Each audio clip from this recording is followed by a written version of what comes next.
Sécurité, propreté, mobilité, depuis des mois, l'équipe de Stéphane Obed et de l'Open va sur le terrain à travers Gansoren. Autour du projet Vision 1083, nous avons récolté vos témoignages, vos avis pour les confronter avec nos invités. Bienvenue dans Vision 1083 avec Aurélie Tchekalski.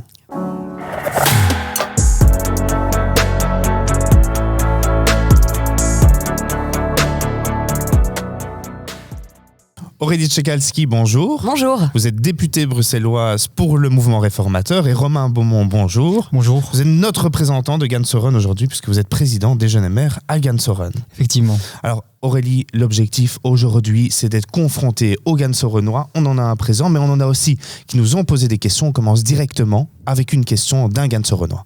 Oui, pourquoi est-ce que dans les rues c'est autant de saleté? Pourquoi est-ce qu'il y a autant de dépôts clandestins alors que nous avons toutes les possibilités ici pour que ça n'arrive pas? Donc c'est ça ma question, c'est pourquoi on laisse autant de détritus dans les rues?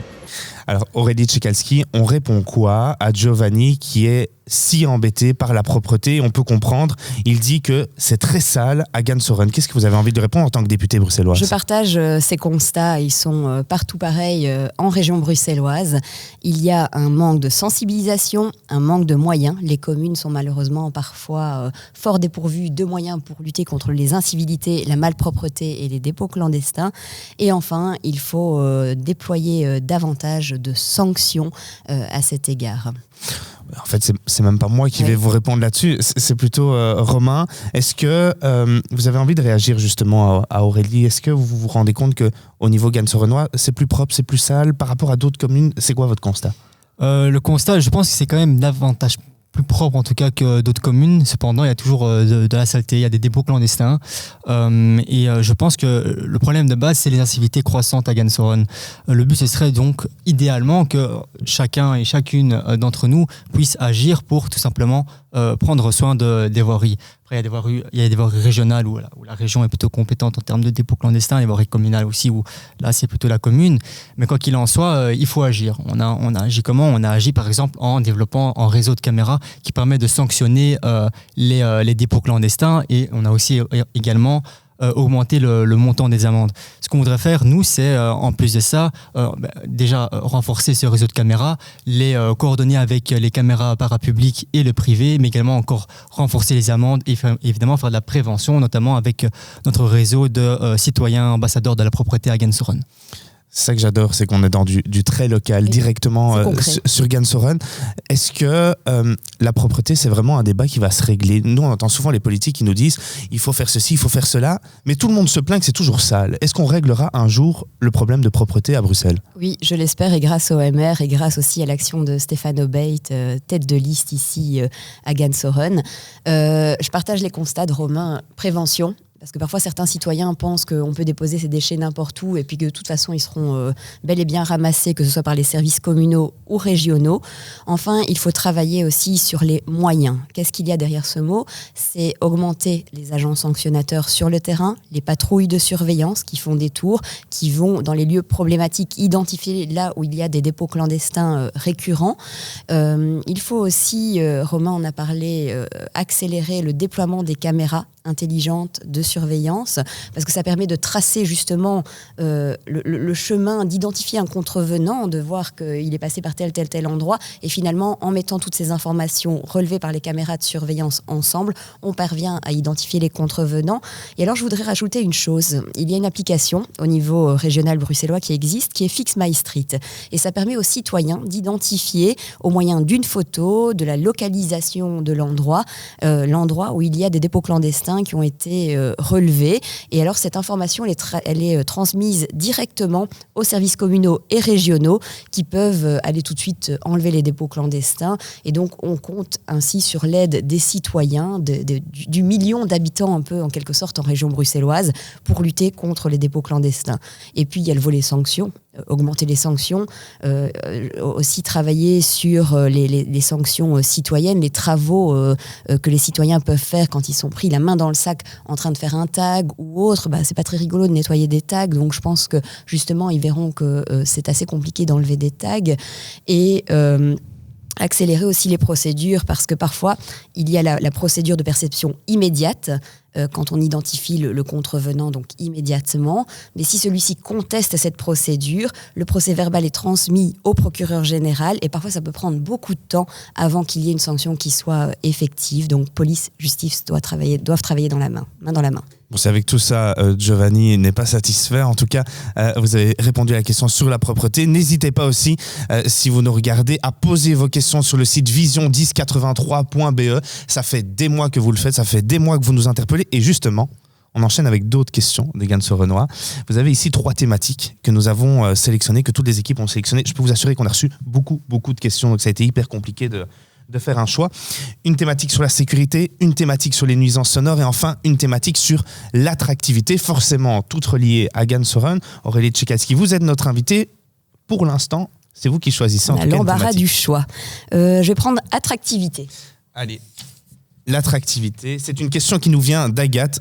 Alors, je vais vous la résumer parce que je vous avoue que elle y est allée, qui concerne l'environnement. Et donc Agathe nous dit que si elle a déménagé à Ganso-Run, c'est justement pour les coins de verdure, des espaces verts qu'elle possède dans sa commune.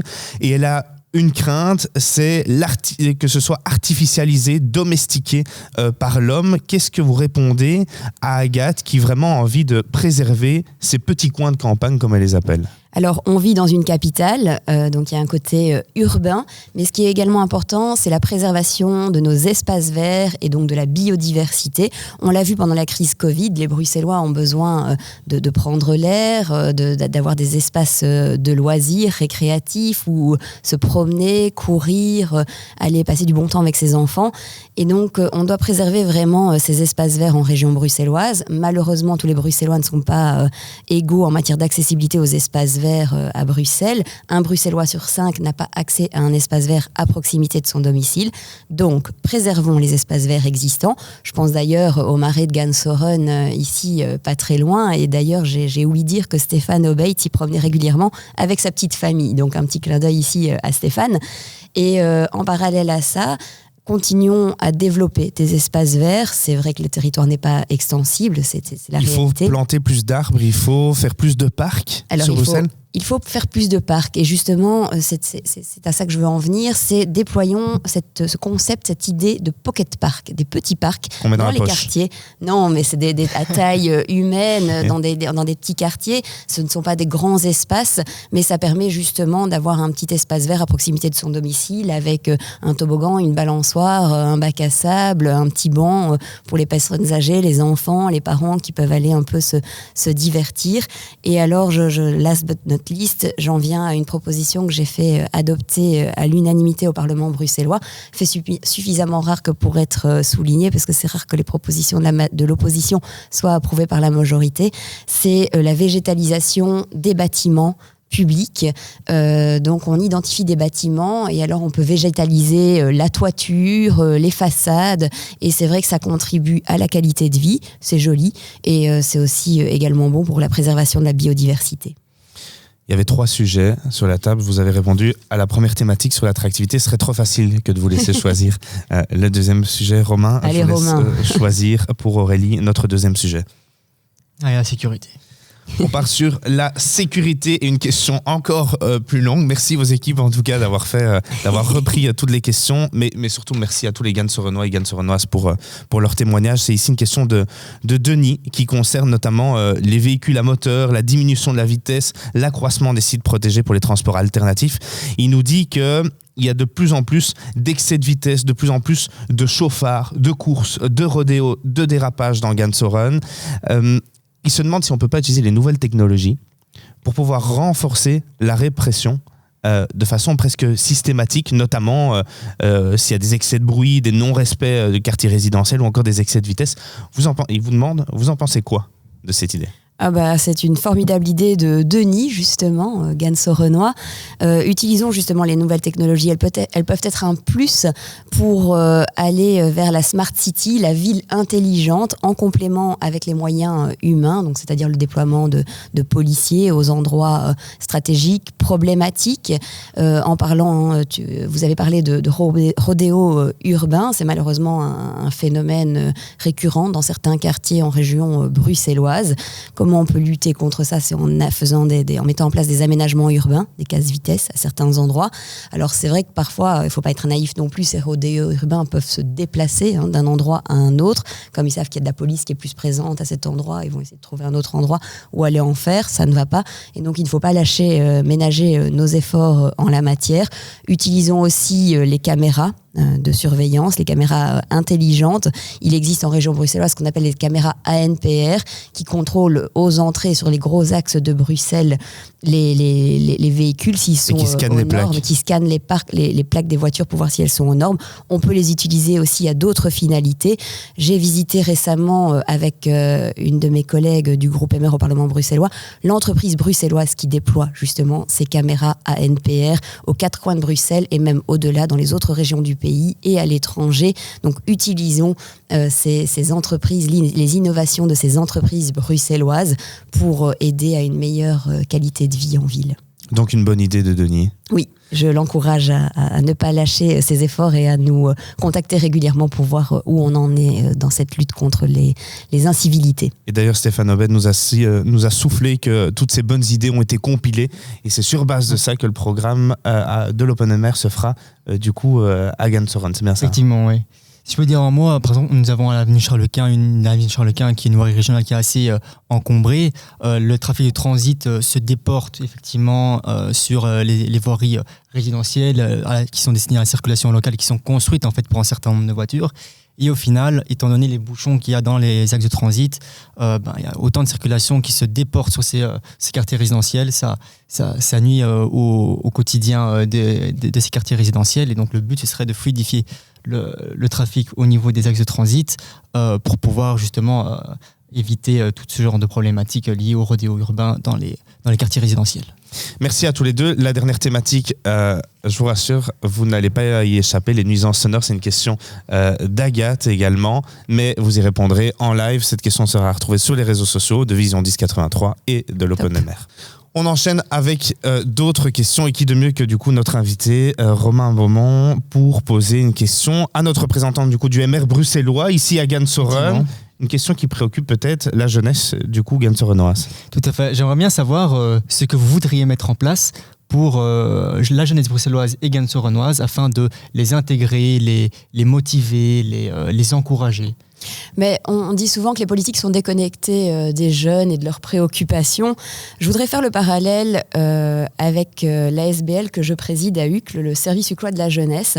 Ça va faire maintenant 10 ans que je suis impliquée au sein de cette ASBL et on a une préoccupation, c'est aussi trouver des activités, des loisirs pour les adolescents. C'est souvent une tranche d'âge qui est un petit peu mise de côté, oubliée. On pense souvent aux enfants, aux petits-enfants. On en a parlé dans cette émission un peu plus tôt avec le déploiement de jeux, d'aires de jeu et autres pour les petits. Mais les ados, souvent, se retrouvent un petit peu dépourvus d'activités qui leur sont organisées. Et c'est justement le rôle de service jeunesse des différentes communes d'essayer de proposer une palette d'activités. Je pense notamment, et c'était un sujet qui me tenait à cœur dans mon programme électoral il y a 5 ans maintenant, c'était l'installation d'un skatepark et d'infrastructures de sport urbain. Qu'est-ce que c'est plein d'avantages? C'est du sport, c'est aussi permettre aux jeunes de se retrouver entre eux et de pouvoir un peu discuter, c'est bon pour leur développement personnel. Et donc, identifier un lieu où on peut installer une telle infrastructure, pourquoi pas aux côtés d'aires de jeu pour les plus petits, comme ça toutes les familles peuvent se retrouver dans un seul et même endroit. La crise Covid nous a aussi amené, il y a quelques années maintenant, à réfléchir un peu à nos activités pour les jeunes. Et on a travaillé avec une application qui s'appelle Totemus, qui est une application de géocaching. C'est une sorte de chasse au trésor connecté. C'est le Pokémon Go des... Un peu plus... de Uccle, c'est ça? Oui, c'est ça. C'est le Pokémon Go de Uccle. Et Uccle a été la première commune en région bruxelloise à lancer cette application. C'est une promenade. Il y a 2 promenades au sein de notre commune, une courte et une un peu plus longue. Et alors, les jeunes font avec leurs parents, ou bien tout seuls, en toute autonomie, cette petite promenade et doivent trouver des indices pour avancer dans les différentes étapes de cette chasse au trésor connecté. Et enfin, souvent nos jeunes sont confrontés à des blocus chaque année, des périodes de stress, et parfois c'est pas toujours simple, comme on vit beaucoup ici à Bruxelles dans des appartements, dans des lieux un petit peu plus exigus, de se concentrer, et les communes peuvent offrir des lieux un petit peu plus de sérénité où nos jeunes peuvent étudier dans le calme, en toute zénitude. Je me mets à la place juste des Gansorenoises et Gansorenois qui regardent et qui se disent tiens, on fait tout ça à Uccle. On a du coup une représentante bruxelloise et donc, je donne des idées, vous venez de Uccle, un représentant Gansorenois.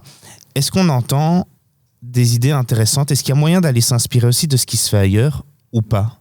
C'est très intéressant honnêtement, et je pense qu'à Gansoren il y a quand même des activités qui sont faites. Vraiment, par contre, si je peux soulever un problème, c'est le fait que la communication n'est parfois pas assez axée justement sur la jeunesse.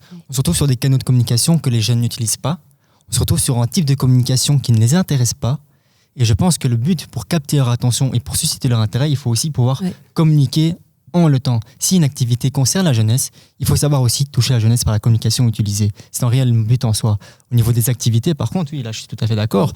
Et on peut aussi parler, vous parlez des blocus, on peut aussi parler de précarité étudiante. Oui. Je pense que les CPS aussi doivent pouvoir s'axer là-dessus, pouvoir plus facilement communiquer les aides qui sont disponibles pour les étudiants, par exemple. On peut aussi parler des activités. Il faut aussi, non seulement dans la culture de la jeunesse, il faut aussi non seulement communiquer selon la culture, mais aussi proposer un type d'activité qui permettra, dans une approche bottom-up, de vraiment les intégrer avec des activités qui se sentent concernés en fait. Il faut vraiment les toucher, et ça je te rejoins entièrement. Les supports classiques de communication ne concernent pas les jeunes, donc il faut les toucher via des moyens de communication qu'ils utilisent au quotidien. Ça va surtout les applications Instagram, YouTube et autres. Et donc, c'est vrai pas une page Instagram de la commune de Gansoren ou donc il y a vraiment un travail aussi de réflexion pour toucher le bon public cible au travers des bons moyens de communication. Mais je ne doute pas que tu regorges de plein de bonnes idées, Romain. Merci. Au niveau de Gansoren, on se dit qu'il est encore possible de faire plein de choses ici au sein de la commune. Le MR est en majorité à Gansoren, le MR est en majorité à Uccle, mais pas au niveau de la région bruxelloise. Est-ce que, du coup, d'un point de vue peut-être plus supra, et toujours en lien avec nos Gansorenois, vous vous dites qu'une commune est mieux gérée, ou une institution est mieux gérée parce que le MR est présent? Pourquoi est-ce que les Gansorenois, qui du coup nous regardent, se disent tiens, on entend un peu de la propagande ici, finalement, pourquoi est-ce qu'on doit continuer ou enfin voter pour le MR? C'est un choix de bon sens. Quand on voit donc le MR est dans l'opposition depuis plus de 20 ans en région bruxelloise, est-ce qu'on constate une amélioration en termes de sécurité, en termes d'accès au logement, en termes de formation et de lutte contre le chômage des jeunes? Est-ce qu'on constate une amélioration en termes de déploiement de transports en commun sûr, rapide, efficace, davantage de stations de métro? Non. Et si les Bruxellois veulent que ça bouge, ils doivent compter sur un partenaire fiable, sérieux, et c'est le mouvement réformateur. Et quand je vois justement dans les majorités communales où le MR est en majorité, ces communes sont bien gérées. Et c'est la preuve que vous pouvez faire confiance au mouvement réformateur. Mais Romain, on l'a vu dans la vidéo, vous êtes allé à la rencontre des Gansorenois. Comment est-ce qu'on explique aux gens que ça devient si compliqué à comprendre? Ils nous parlent de propreté. Parfois, du coup, on entend des responsables politiques qui disent « Ah mais non, ça c'est une voirie communale, ça c'est une voirie régionale ». Comment est-ce qu'on peut encore expliquer aujourd'hui à quelqu'un dans une commune quel est l'intérêt d'aller voter à tel ou tel niveau de pouvoir?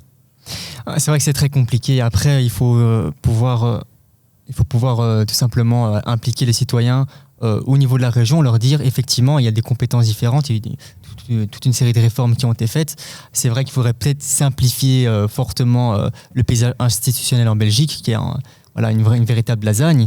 Et le fait de pouvoir se dire, d'expliquer plus concrètement la situation, je pense que ça permettra de leur fournir des idées pour pouvoir effectivement prendre les choses en main aussi et se dire, voilà, malheureusement, je sais très bien que c'est pas la commune qui est responsable pour cela, je peux pas critiquer le MR, pourquoi? Effectivement, c'est la région qui est en charge de ces responsabilités-là sur ce territoire-là. On rappelle que vous soyez convaincu, que vous ne soyez pas convaincu, peu importe ce qui se passe, vous pouvez continuer de poser vos questions, vos idées pour Gan Soren sur le site vision1083.be. C'est véritablement là que se passe le centre névralgique un peu de la campagne du coup Open-Air, et on attend vos retours comme on l'a fait en préparation de cette émission. J'ai une dernière question peut-être à un niveau aussi régional. On sait que vous êtes fort sur la 4G, la 5G.